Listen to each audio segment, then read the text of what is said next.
In a moment, the Chancellor of Macquarie University, the Honourable Michael Iganeo, accompanied by the academic procession, will enter the graduation hall. When the procession has arrived on stage, Advance Australia Fair will be performed and you are invited to join in the singing of our national anthem. Ladies and gentlemen, please stand for the academic procession.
Australians, oh, let us rejoice, for we are young and free, with golden soil and well-fought toil.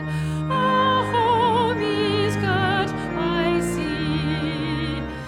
Our land abounds in nature's gifts of beauty, rich and rare. In history's page, let every stage advance Australia fair.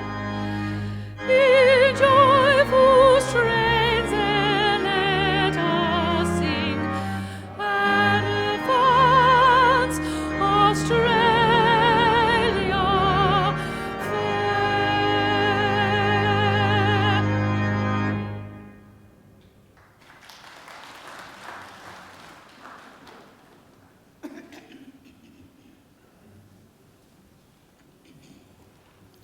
Please be seated.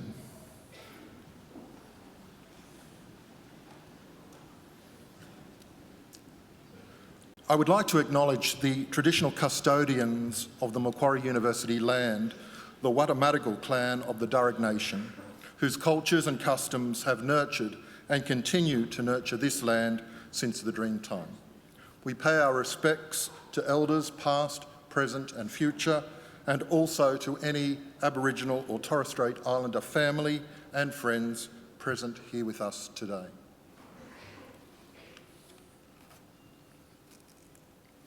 Ladies and gentlemen, I am pleased to introduce the Chancellor of Macquarie University, the Honorary Michael Egan, AO.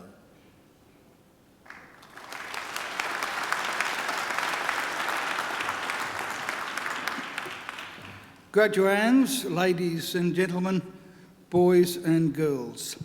First, I want to thank all of you for coming. A graduation ceremony is a very important celebration of achievement. The achievements of our graduands and also, of course, of the university. So it's very good that you're here, and I'm very grateful that you are. I also especially want to thank those of you who have brought children with you.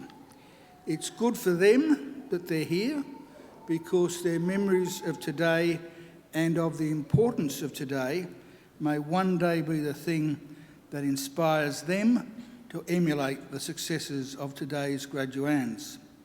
And their presence is also good for us because every celebration is enhanced by the presence of children.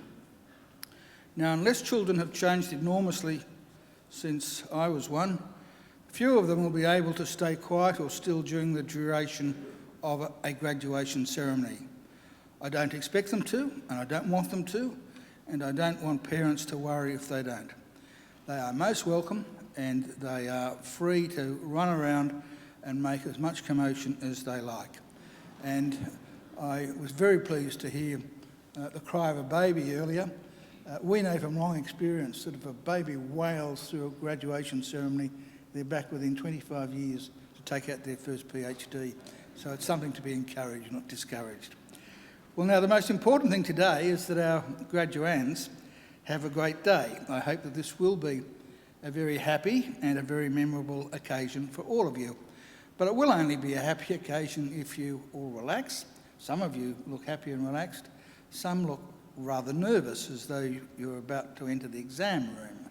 Now, I am assured that you have all passed your exams, so there's nothing to worry about on that score. In fact, there's nothing to worry about at all. The very worst thing that can happen today is that when you come up here on the stage, you trip and fall. And that often happens. That's okay. That's why we've got all these people here, highly paid and trained to pick you up and send you on your way. So just sit back and enjoy the day because you deserve to. You deserve to take pride, great pride in your graduation. Completing a degree is never easy. You need an intelligent and inquiring mind. You need determination and perseverance, and you need to make many sacrifices. So welcome and congratulations to each and every one of you. I also want to congratulate all of you who are here today as the guests of our graduands. The very fact that you have been invited by one of our graduands to share one of the great days of their lives is proof positive that you've been very important in their lives and in the successes that we celebrate today. I don't want you to think either that observing today's graduation is the end of your role. I have another very important service for you to perform for our newest graduates, as they will soon become. I want you to make sure that the degrees they receive today are never ever put in a bottom drawer, but are always proudly displayed in a position of prominence. In other words, if our graduands are too self-effacing to proclaim their own success, you make sure that you do it for them. Now, the ceremony that we're about to participate in is one of the world's oldest social rituals. For centuries, graduates have been donning robes just like the ones our graduands are wearing today and participating in ceremonies just like this one. Indeed, there are some 50 universities in the world which can trace their history back more than 500 years. Now, obviously, Macquarie is not one of them. We're a very young university. We celebrated our 50th Jubilee only 3 years ago. excuse me, we proudly take our name from Australia's greatest colonial governor, Governor Lachlan Macquarie, a man whose greatness and achievements were never acknowledged by his contemporaries, but only by history. Those of us who went to school in New South Wales were taught that Macquarie was a great builder, and he was. But his greatest legacy had nothing to do with bricks and mortar. His greatest legacy was the ethos he established, much to the annoyance of the British authorities at the time, of an egalitarian society, because it was Macquarie's insistence that in this fledgling convict colony there be no distinction between the free and the freed that was the foundation of the Australian notion of a fair go for all. And that is a legacy that here at Macquarie we will always aim to maintain and honour. After our first 53 years, we now have more than 180,000 Macquarie graduates living in more than 140 countries. Macquarie is a very modern and outward-looking university. We're now ranked in the top 2% of the world's universities. From our beginnings, we have defied the traditional boundaries of academia. We have pioneered and continue to pioneer learning and teaching approaches that challenge conventions and shift thinking. Our students play a major role in their own learning and are empowered to guide what and how they learn. We're also research pioneers. Our framework for the future, world-leading research with world-changing impact, is brought to life by renowned researchers whose bold and innovative solutions to issues of global significance are of enormous benefit to the world we live in. And that, by the way, is not just an idle boast. I don't know how many of you are aware that Wi-Fi, something that most of us use every day, was developed not at Harvard University or Oxford University or the Australian National University. No, Wi-Fi was developed by Macquarie University scientists and engineers in conjunction with scientists from the CSIRO. So we're rather proud of that. We're also rather proud of some of our new facilities. On your way here today, you may have seen our Macquarie University Hospital, which is now only a few years old. The hospital forms part of a very exciting medical enterprise, which will be Australia's first fully integrated academic health sciences centre under a university's leadership. We are the only university in Australia that owns and operates our own hospital. And as well as being used by the academics and students in our Faculty of Medicine, it is of course used for its primary purpose as a hospital, treating sick people. And I can vouch personally for the very high quality of its care. I was a patient there for 3 days a couple of years ago now, and I can assure you that the standard of care and treatment is absolutely phenomenal, especially when you're the Chancellor. So I recommend it to you. Other outstanding new facilities include our library, our Australian Hearing Hub, which is a world's leading institute in hearing and language sciences, a state-of-the-art media centre, a newly launched simulation hub for teaching and research, and cutting-edge science laboratories. Now, that's not to say that all of our lecture rooms and laboratories are first class. Unfortunately, many are not. But we're planning to do something about that, and in the very near future, in fact this year, are embarking upon a major physical transformation of the campus, which will take some years and cost a lot of money, but it will mean that absolutely everything will be first class. So we're looking forward and we're on the move. Here at Macquarie, we have a very clear and straightforward mission, and that mission is to transform people's lives and to improve the lives not just of our own students, but also of people all around the globe by the work and achievements of our graduates and by the fruit of our research. We want Macquarie always to be a leader in teaching and learning and a leader in the accumulation of knowledge and understanding. In other words, an ideal community of scholars.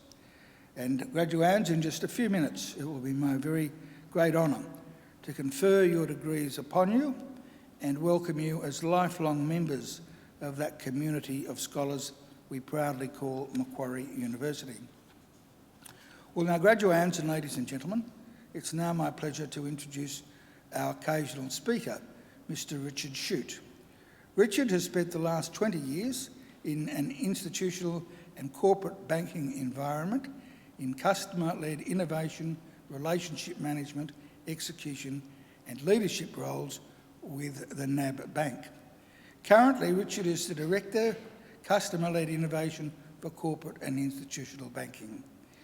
In an environment of accelerating economic, social and technology change, shifting customer expectations and new challenge and business models, customer and community-led innovation is central to supporting Australia thrive and navigate change. Prior to this, Richard has held a range of institutional and corporate banking roles in areas such as government and education, corporate finance and advisory, consumer and telecommunications, media and the internet. Richard holds a Bachelor of Commerce degree and a postgraduate diploma in applied finance and investment. I now invite Richard to deliver the occasional address. Ladies and gentlemen, please welcome Richard Shute.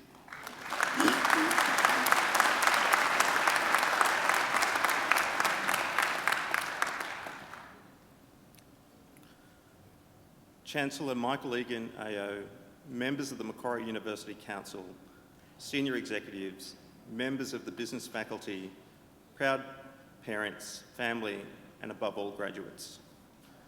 As you stand here today, you're at the beginning of an exciting journey. The world is on the cusp of the fourth industrial revolution, which will bring change at a speed, scale, and force unlike anything we have seen before.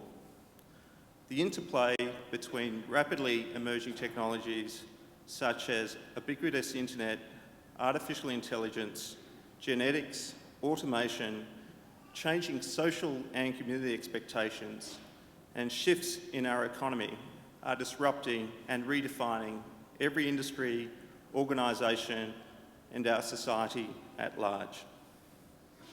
At the same time, the interconnectedness of the global community through the World Wide Web, travel, energy pipelines, financial systems, geopolitics, and in our environments are highlighting that a number of the major challenges and problems we face today are by their very essence global in nature.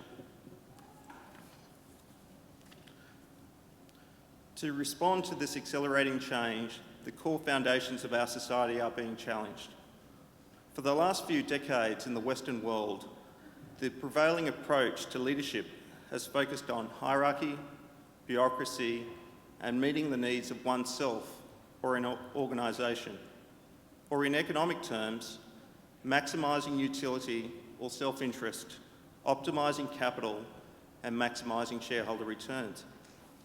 However, as we increasingly recognise the interconnectedness of our society and the inability to control the pace, scope and nature of change, we are beginning to shift to more autocentric styles of leadership, focused on purpose, leading and enabling through others, and solving problems at a system and community level.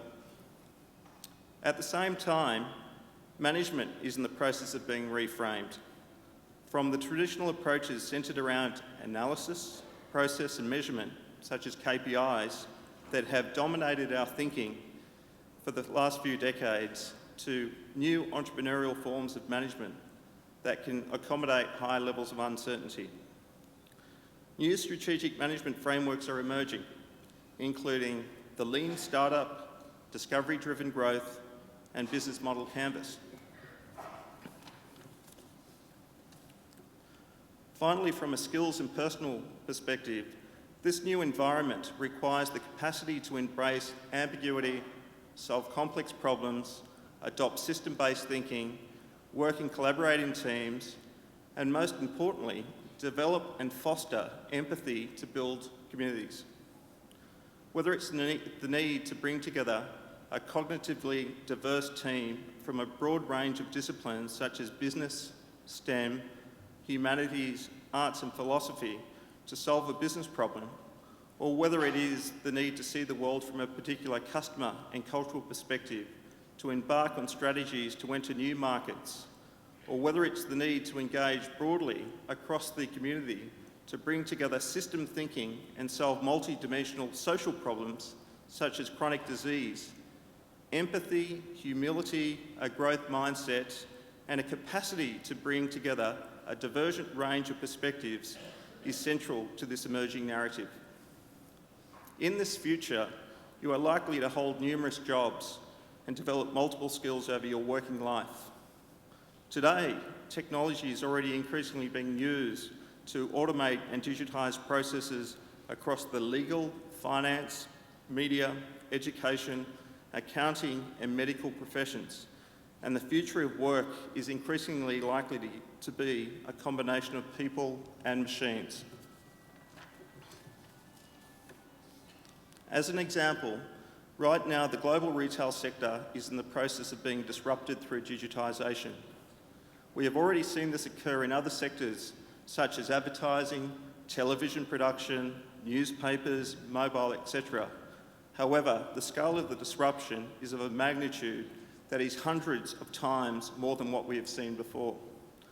To provide some perspective and context on the significance of the change underway, the global pay TV industry generates around $300 billion per annum in global annual sales and has been disrupted by web streaming such as Netflix and YouTube.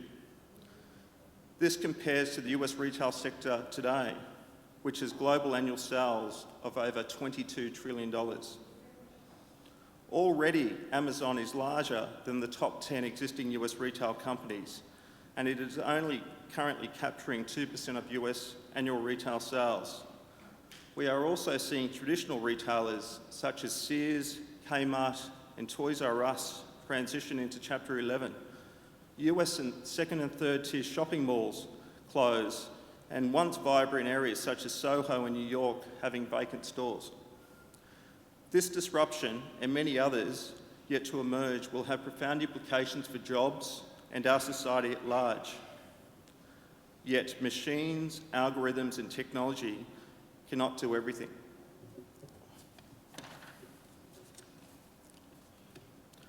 Whilst the first industrial revolution saw the emergence of railroads and steam engines, the second industrial revolution brought new forms of production through manufacturing assembly lines. The third industrial revolution brought computers and the internet.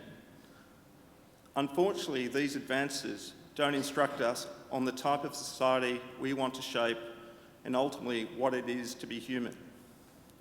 These accelerating advances will mean that your career will be less shaped by what you studied, but more by your mindset and attitude. In closing, I would like to ask you a series of questions about your future careers. Can you learn how to learn? Will you embrace failure? Are you curious and willing to bring together insights from a broad array of perspectives into your experience, such as philosophy, art, humanities, and also STEM? Are you driven by maximising wealth or well-being?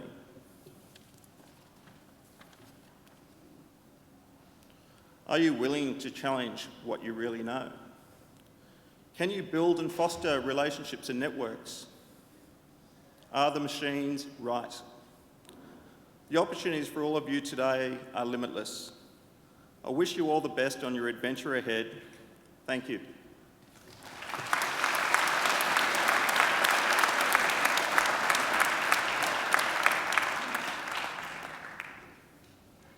Well, thank you, Richard, for a very thought-provoking and challenging address. And of course, Richard is right.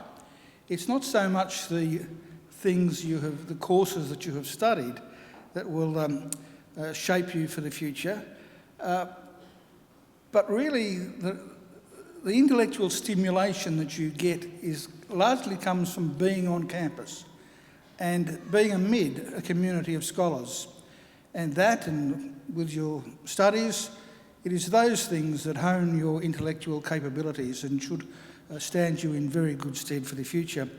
I was interested by Richard's reference to Soho in New York, which is now sort of a retail desert. I haven't been in that part of the world for more than 20 years, but Soho was a very lively place when I was in New York the last time. But it did remind me of a walk I took just about 2 years ago now, not far from my home. I live in Surrey Hills, but I went for a bit of an exercise walk up through the shopping centre of Paddington. And between Ocean Street and Taylor Square, I counted 52 empty shops, which I think is an indication of the way the retail industry is going, and indeed the world. I was also telling Richard before the ceremony commenced this morning that I'm old enough to remember the typing pool that existed in every large organisation. My first job was with the Government Insurance Office of New South Wales, and in the middle of the city they had a big office, about 6 floors, and one whole floor was taken up by the typing pool. Well, you don't even know what a typing pool is, do you? That's right. Now we all do our own typing. But I think you'll agree with me that was a very interesting occasional address, and I think owe Richard another great round of applause.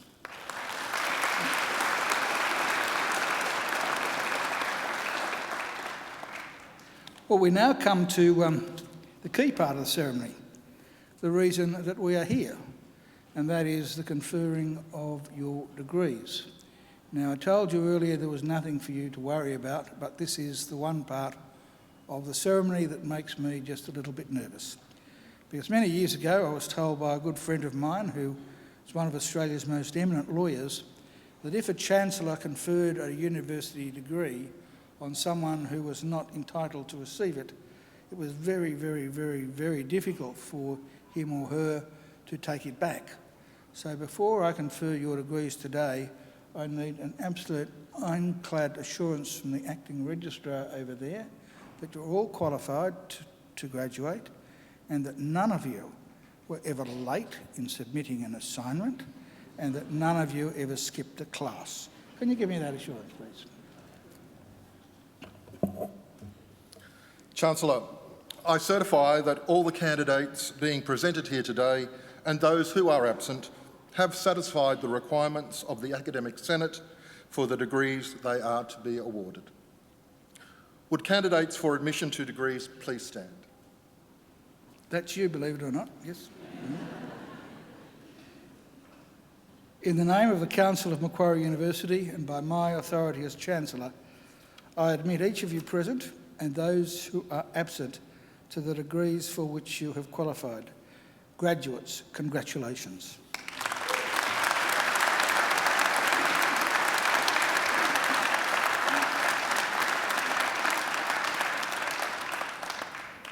Will you please be seated? Chancellor, the graduates at this ceremony are from the Faculty of Business and Economics. I now call on Professor Lorne Cummings, Associate Dean, Higher Degree Research of the Faculty of Business and Economics, to present the graduates. Professor Cummings.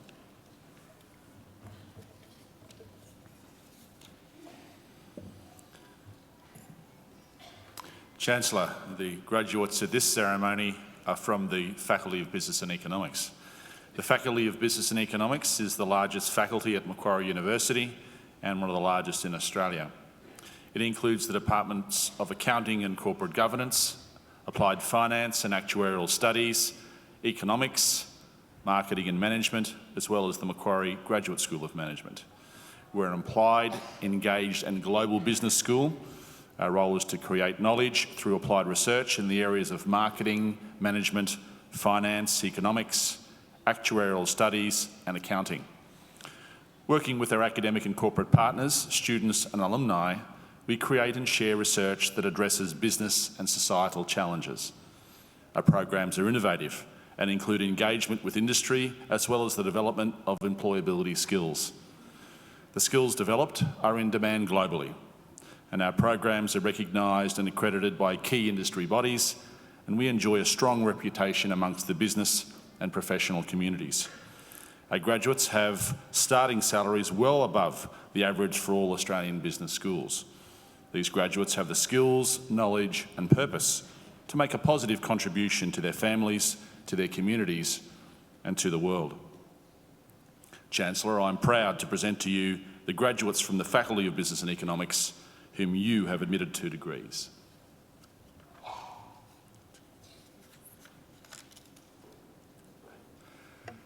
I present the graduate admitted to the degree of Bachelor of Arts with the Bachelor of Commerce, Jamie Ellen Tinney.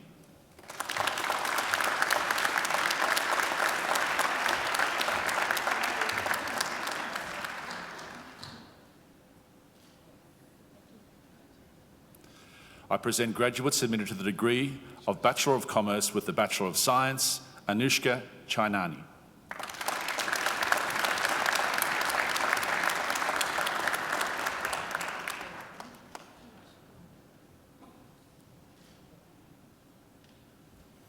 Michelle Ching.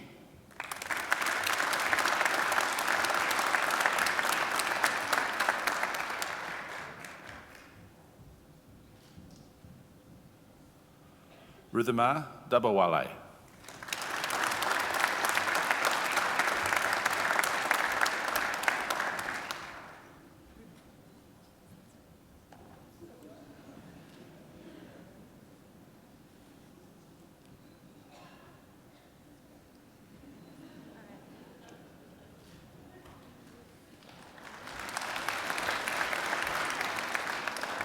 Emma Victoria Gilly.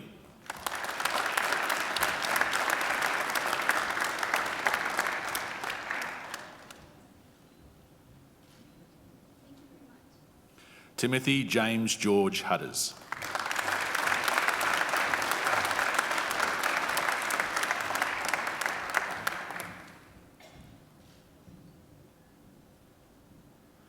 Kieran Thomas Mikowski.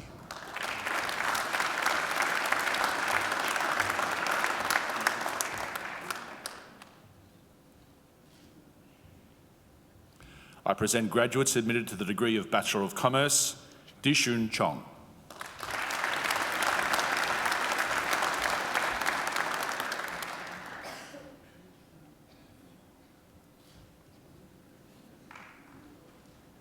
Christine Darby.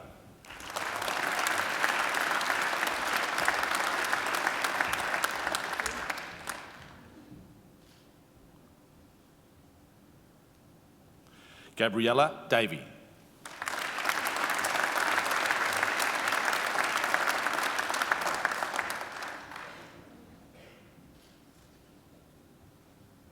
Leslie Ann de Guzman.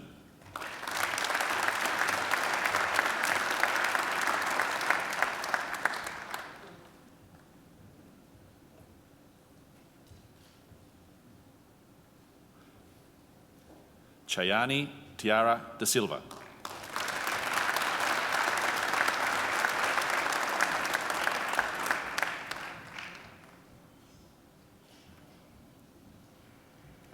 Evan Diab.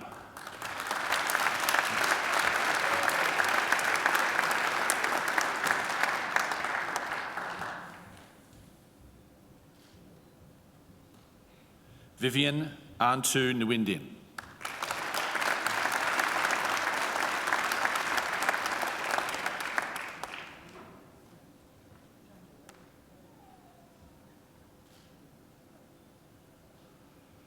Beatrice Estelle Dodan.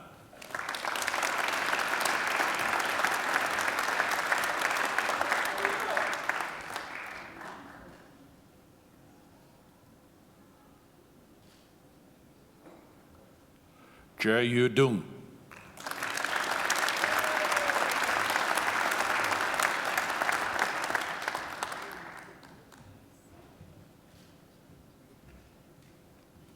Mandy Eldick.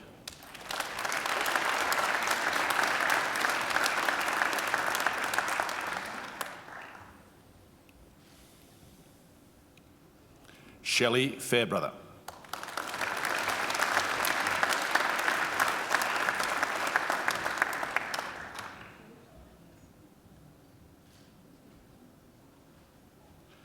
Tian Yi Fan.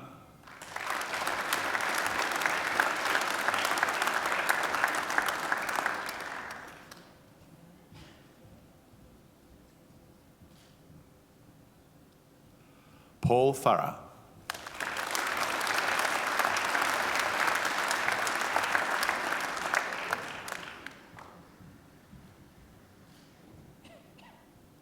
Joanna Ashley Felizardo.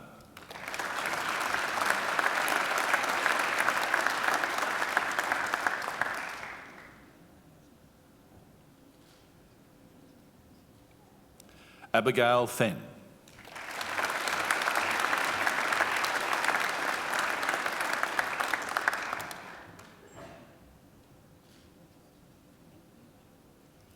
Alyssa Fleming.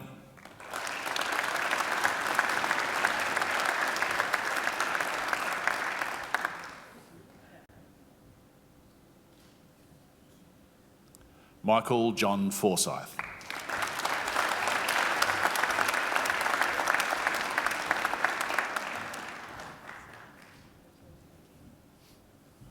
Dean Friedlander.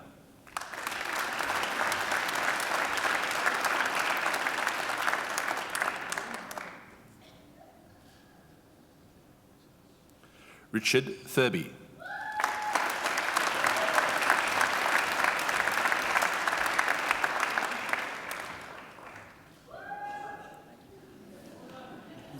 Brett Gamaroff.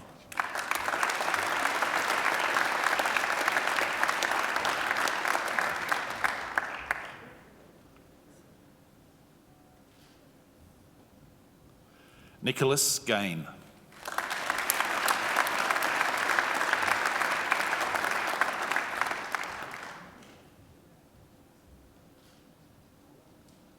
Lee Gao.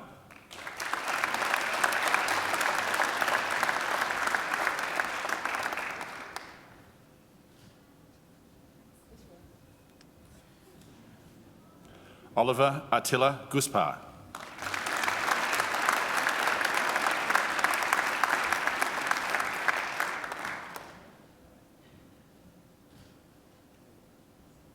Laura Gass.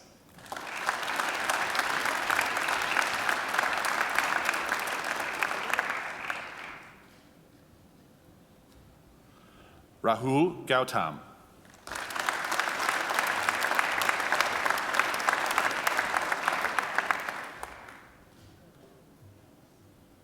Grace Gillard.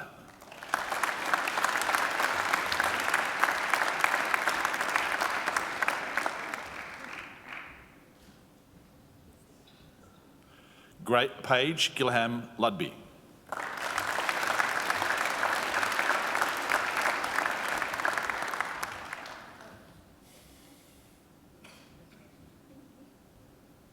Harrison Goss.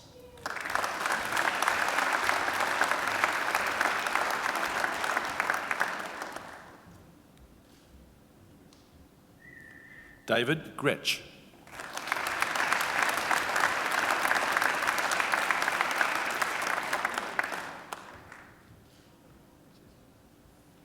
Simone Marie Griffith.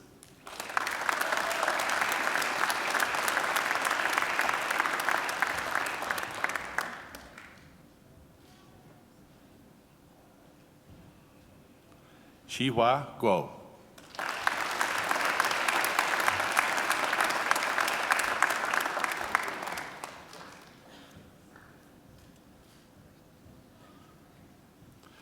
Gemma Lee Hadley.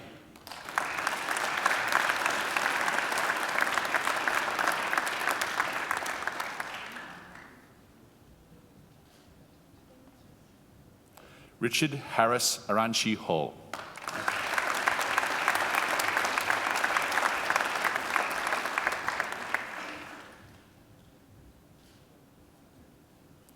Andrew Hahn.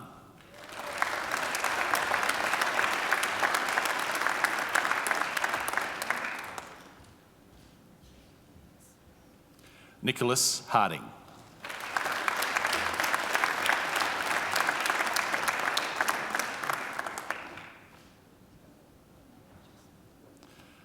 Abdullah Hashimi.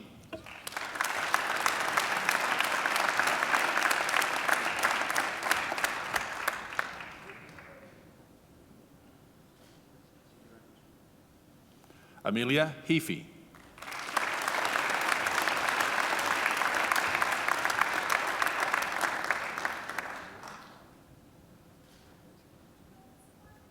Lawrence Ho.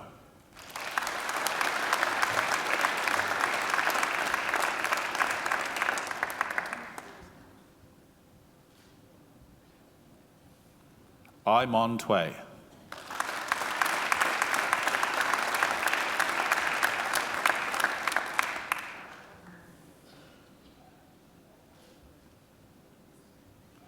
Yun Xiao Hu.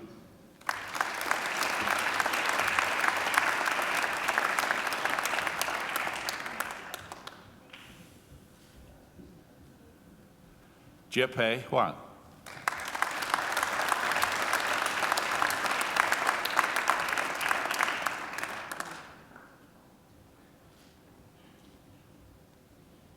Peter Hunt.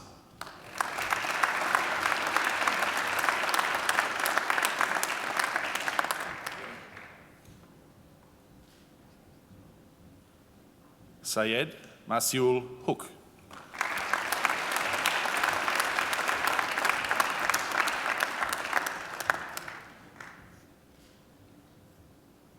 Mark Benjamin Isaacs.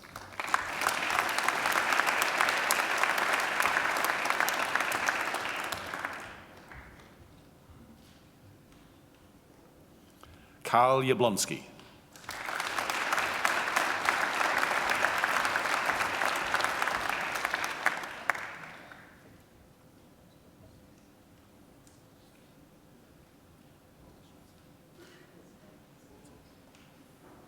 Mitchell Jackson.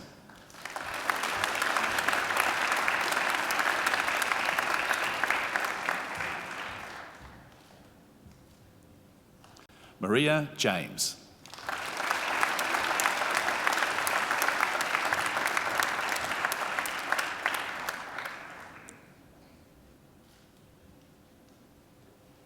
Ju Young Jawn.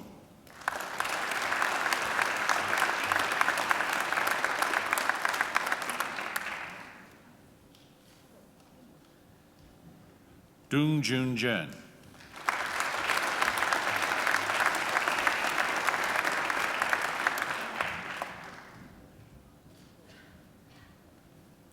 Mark Johnston.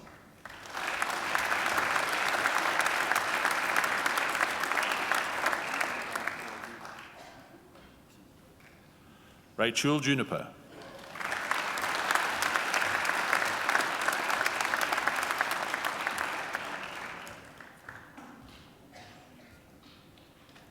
Kaushi Punchama Kanangara Korolalage.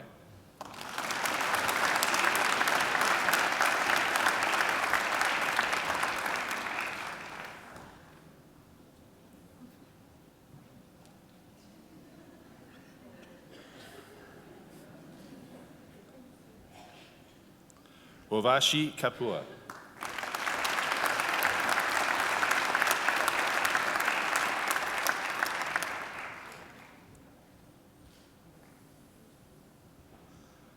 Shalini Purani Kartikayan.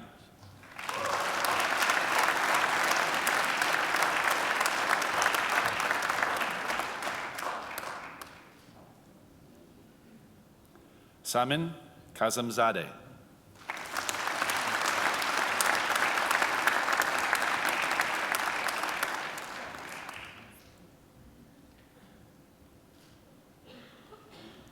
Mahak Khan.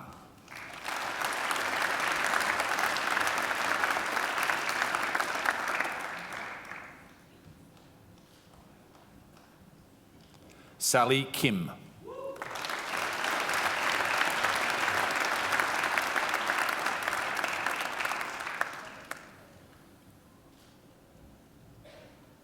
Kimberly Krups.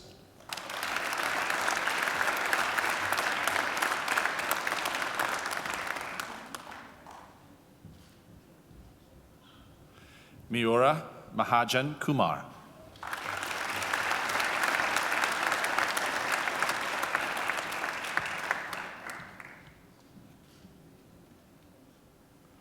Yarshna Sonali Kumar.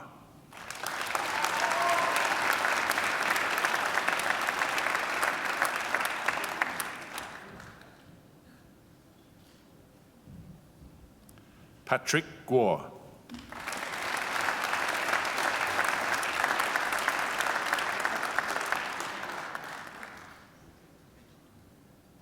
Jun Ying Lam.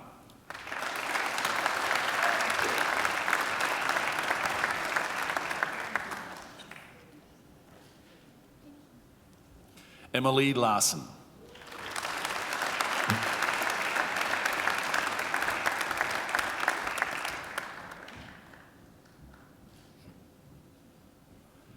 Brenda Yanhua Lau.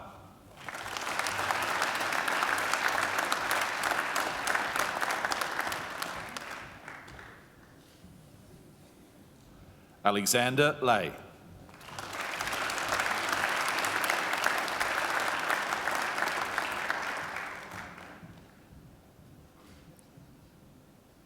Vanessa Lee.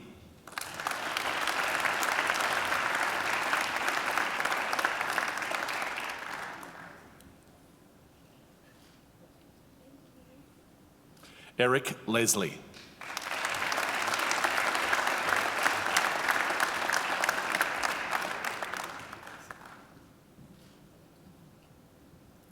Alexander Lee.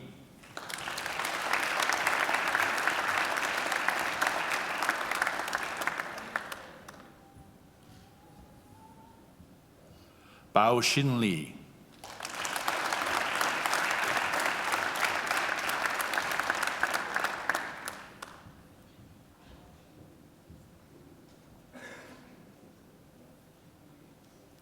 Han Madeline Lee.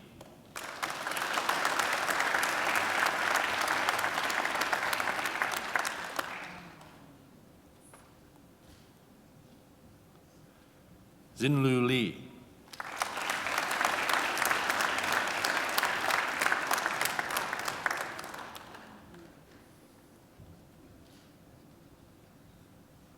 Marcus Beng Tion Lim.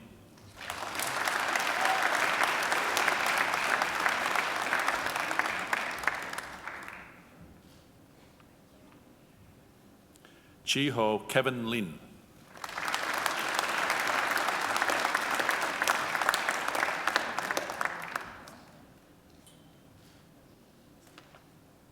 Jeffrey Tse Heng Lo.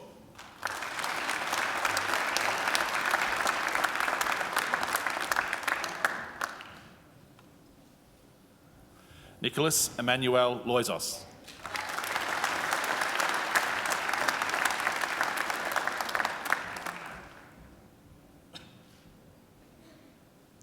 Marisa Lung.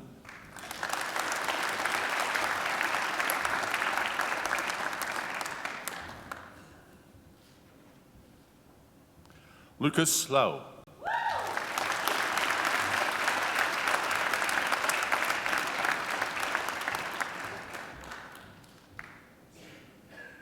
Hock Q Lai.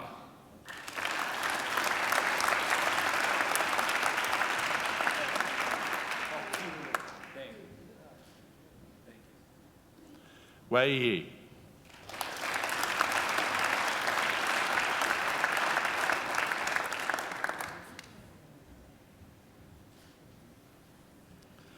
I present graduates admitted to the degree of Bachelor of Global Business, James Oliver Locke.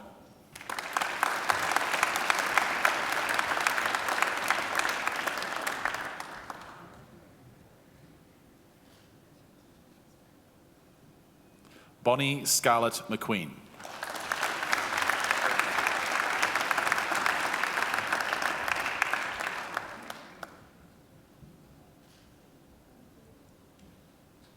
I present graduates admitted to the degree of Bachelor of Marketing in Media, Otara Atukurala.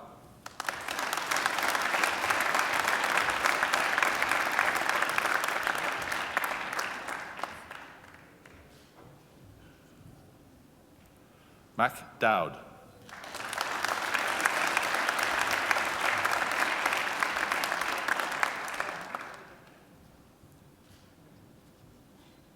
Christopher Georgiou.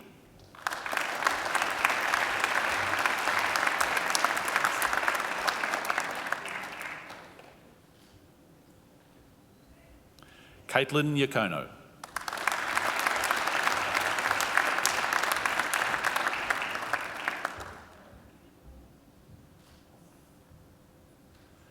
Eleanor Catalaris.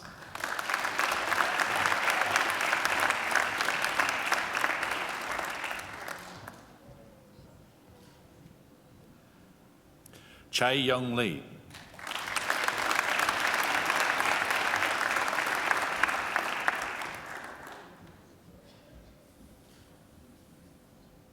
Chow Fu Nguyen.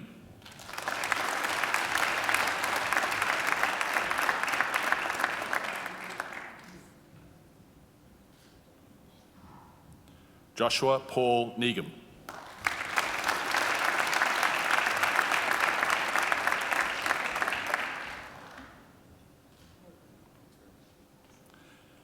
Nicola Quilter.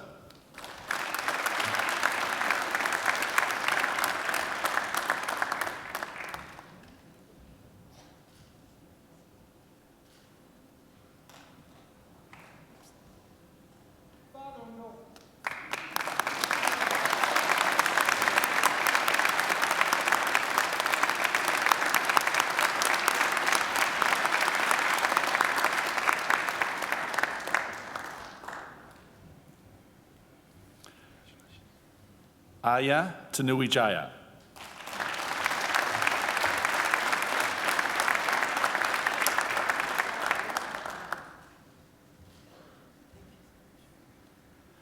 Angelica Aviani Kayadi.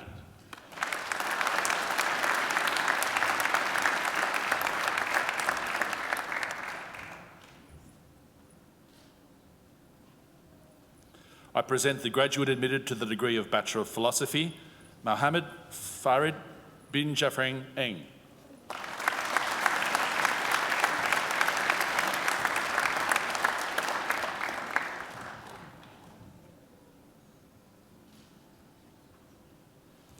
I present graduates admitted to the degree of Master of Commerce, Melanie Ray Ashcroft.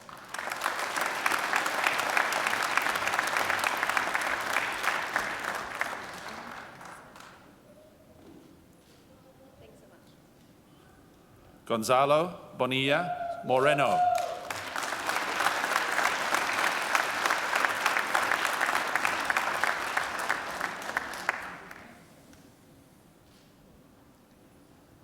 Yingshui Cao.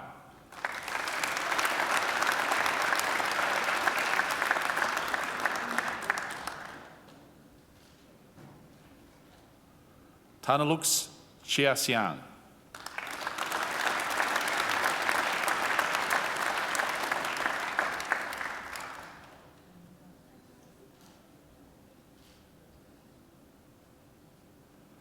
Julianita Shady Cynthia.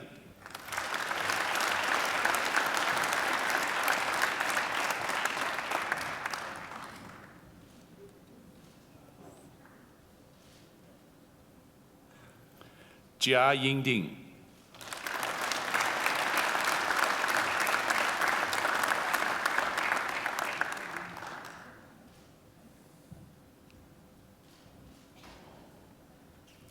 Ali Farhat.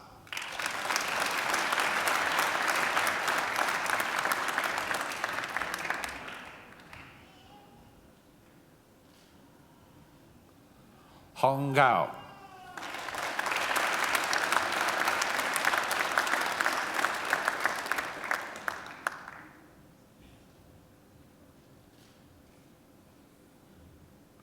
Ray Huang.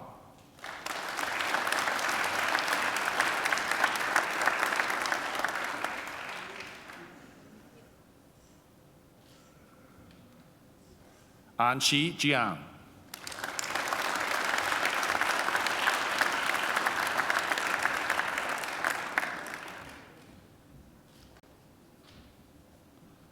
Adeline Yao.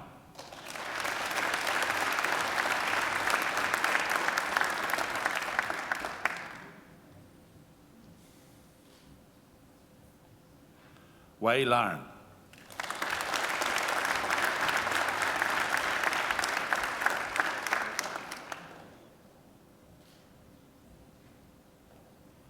Boiwipa Laptanawo Rakunchai.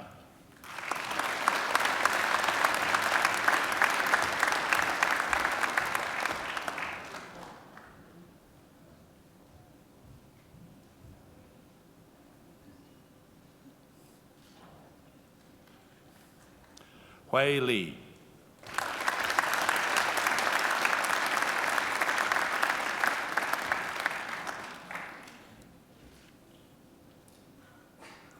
Jia Li.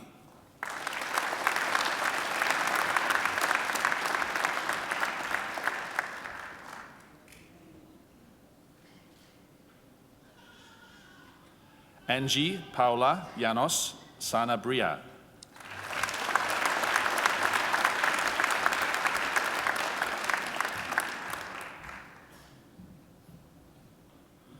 Kai Jing Lu.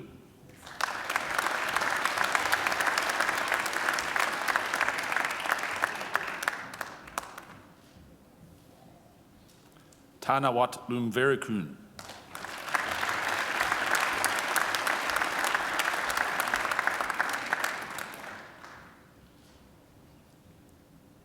Felipe Ramirez Gazon.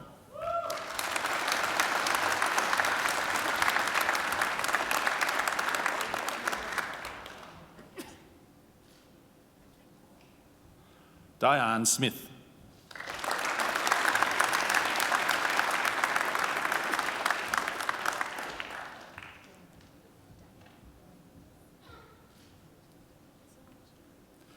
Yuan Haotung.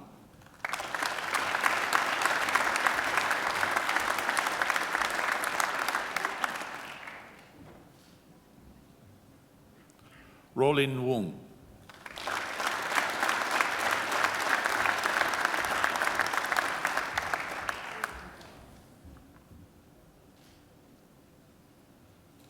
Yi Wang.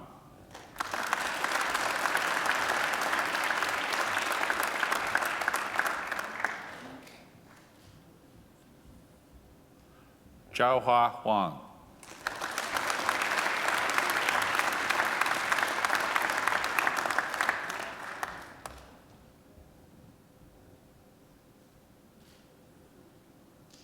Lina Xie.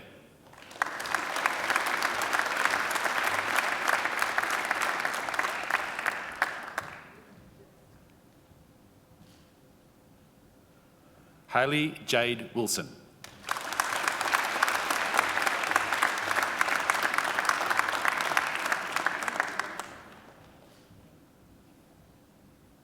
I present graduates admitted to the degree of Doctor of Philosophy, Dr. Renee Nikolai Abel, who studies under a co-tutel joint PhD agreement with the University of Göttingen, Germany, for a thesis entitled Capitalising the Balance of Exploration and Exploitation, Evidence from Australian, German and Indian biotechnology firms.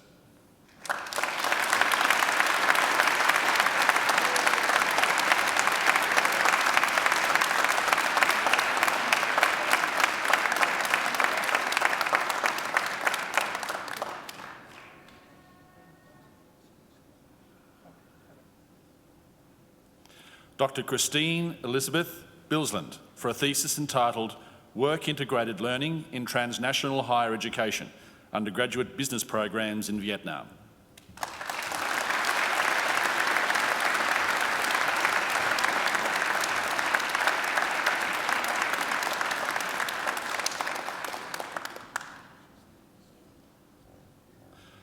Dr. Mustafa Sayadi Harazaba for a thesis entitled Effective Leadership in Knowledge Management, Reshaping for Improving Organisational Performance.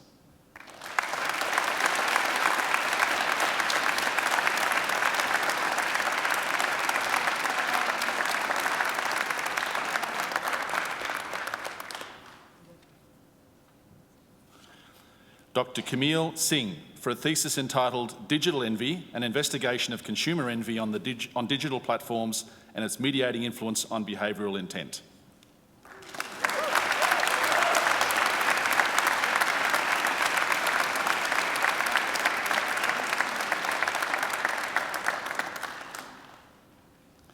I present the graduate admitted to the degree of Bachelor of Commerce, Genevieve Gorin.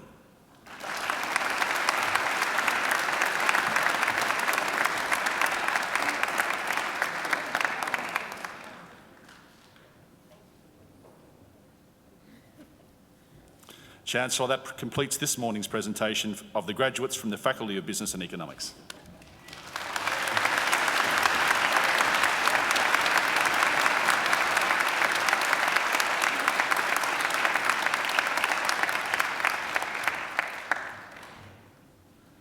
Chancellor, I call on Dr. Renee Nicolai Abel, who has graduated today with a Doctor of Philosophy, to speak on behalf of the graduating group. Dr. Abel.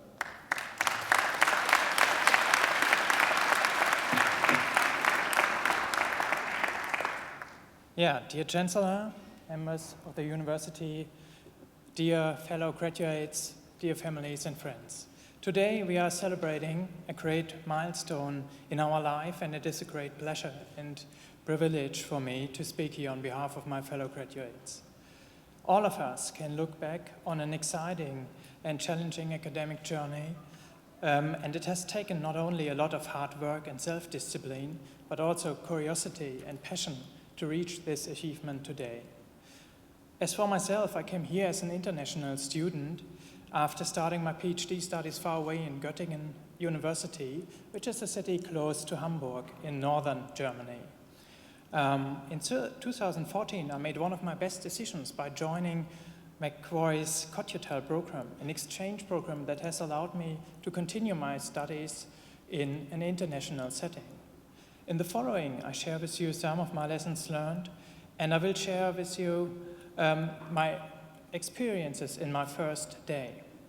I still remember this day very well because I had arrived Australia the night before after a 30 hours flight, and I woke up very early because I was really jet-lagged. Nevertheless, the start of my first day wasn't too bad because Sydney was welcoming me with a very sunny day while I had left Germany during heavy snowfall.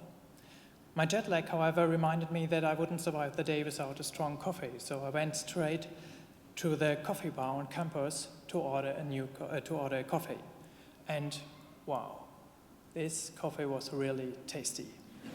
I was absolutely delighted, and I know that's an old story for Australians, but when I was drinking my first coffee here in Australia, the coffee has changed me from an average coffee drinker to an obsessed coffee junkie.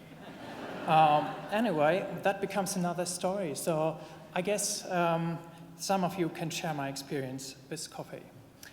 Around lunchtime, I picked up some food from the food court, and I went to Campus Lake.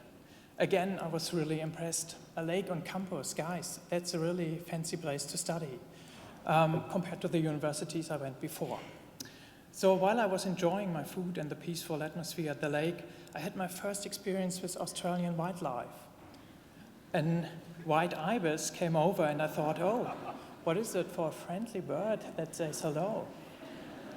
Dear guests from overseas, be very careful. These guys are really nasty. While the bird discovered quickly that I was a rookie who would be easy to exploit and started to attack me. While I had to make a hasty departure, the bird stole my lunch. Well, please keep that in mind when you enjoy your canapes later on. Thankfully, my experiences with staff and students at Macquarie University were different. The university's cosmopolitan environment makes it easy to connect with people, and through participation in different student and sporting groups, I've met a lot of outstanding people and new friends. And learning with a group of new people is one of the most important experiences we can get here at university, because they help us to discover new ways of thinking. Throughout our studies, we have always found ourselves in roles that require dealing with opposing points of view, and we had to discuss different approaches to find common solutions. Collaborative learning is also my research focus, and I've investigated how working with new and old partners affects the learning outcomes of new ventures. I found that a balance between new and old partners in a network is essential because new contacts offers access to new knowledge and help us to develop new capabilities, while our well-known contacts support the improvement and application of our existing knowledge. Again, these findings highlight the importance of networking for our personal learning progress. As we celebrate today the end of one chapter and the start of another, I would like to encourage you to remind yourselves of the benefits of connecting with new people to get new impressions. At the same time, remember in the next stage of your life that you keep in touch with all the many people that have played an important role in your life, because Without their everlasting support, our graduation could not be realized today. Therefore, on behalf of all graduates, I would like to express my deep gratitude to all husbands, wives, supervisors, colleagues, families, and friends for supporting us throughout our academic journey, for sharing our good and bad days, and for helping us to achieve our goals. On a personal note, I would also like to thank my both supervisors, Dr. Mina Shavan and Professor Indre Maurer, for their strong support during my studies. In addition, a big thank you goes also to my dear friends, Justine and Joanne Bentley, Francis Cheng, Emil and Nikki Hyde, and Chris and Lana Meyer for our great time together. I hope to meet you guys for a glass of bubbly in a minute. To my fellow graduates, congratulations again to the big achievement today, and I wish you all the very best for your future. Now it's time to celebrate together. Thank you very much for your attention and enjoy your day.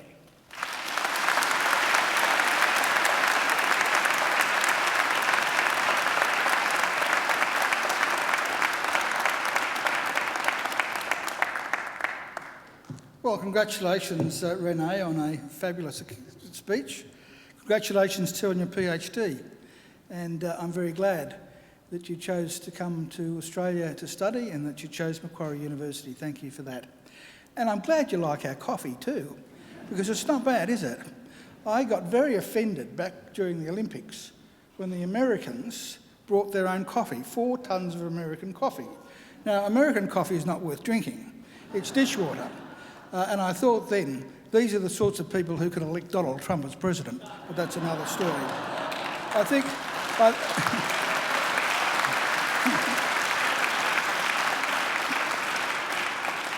Renee deserves another great round of applause. Well done, Renee.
that wasn't too bad, was it? That glorious voice, ladies and gentlemen, belongs to Angela Brewer. And we're very fortunate here at Macquarie because Angela sings at most of our graduations. In fact, I think I've heard Angela about 300 times. And every time she still takes my breath away. She's absolutely fantastic. But not all graduations are fortunate to have Angela sing because occasionally, for one reason or another, she can't make it. So you were lucky today that she could make it to yours because when Angela can't get here, I do the singing. I think she deserves another great round of applause.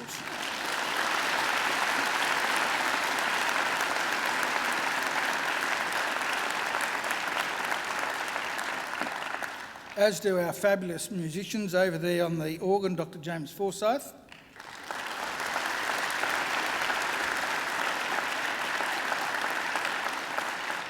And on the Chinese transverse flute, Dr. Chai Chang Ning.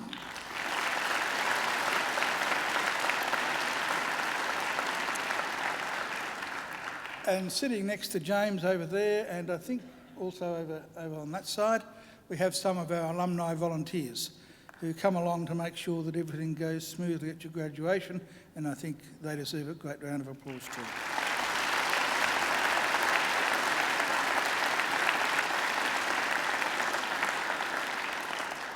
And sitting behind me, of course, are representatives of our academic community who have been very important during your progress here at Macquarie University.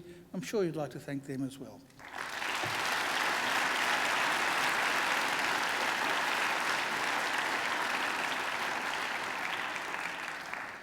Well, ladies and gentlemen and graduates, this ceremony marks the end of one stage in the relationship that our graduates have with Macquarie University.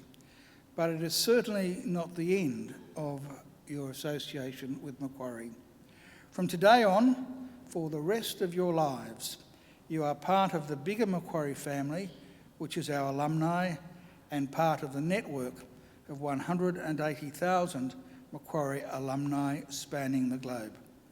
We'll keep in touch with you through our alumni program, which is focused on lifelong learning, lifelong support, and lifelong connections. Our commitment to you is to help you keep in touch and engaged with Macquarie throughout your life. And please, graduates, do make sure to come back to Macquarie, either to undertake more study or attend alumni events, or perhaps use our aquatic and fitness facilities, or even, if the mood takes you, like Renee, enjoy a picnic down by the lake. Well, now, graduates, the award of a university degree carries many opportunities and privileges, but like all privileges, it also carries responsibilities. Believe it or not, you, each and every one of you, can change the world.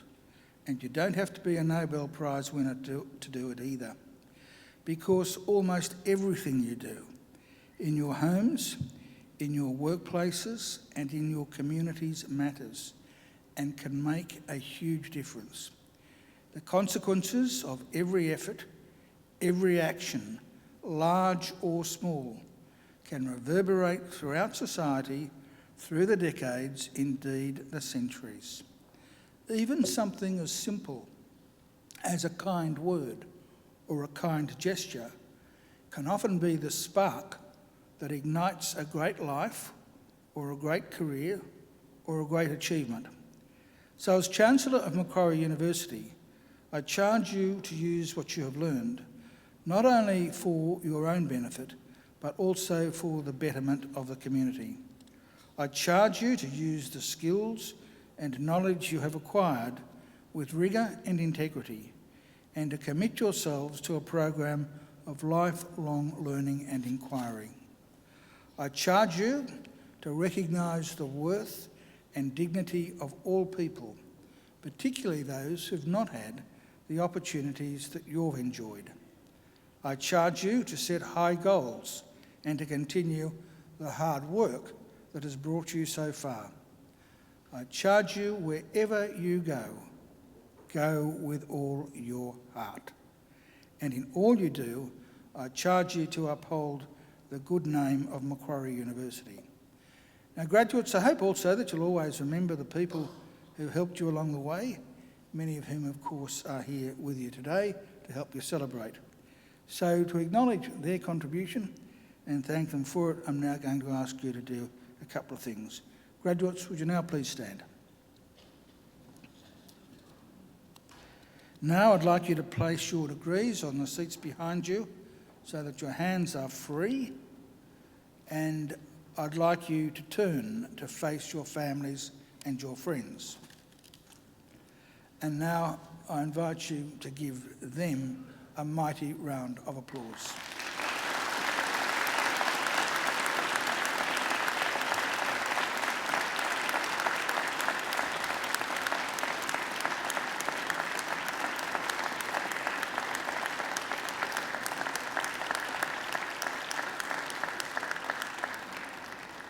Well, graduates, you can turn around now, but don't sit down because we'll be leaving in just a moment.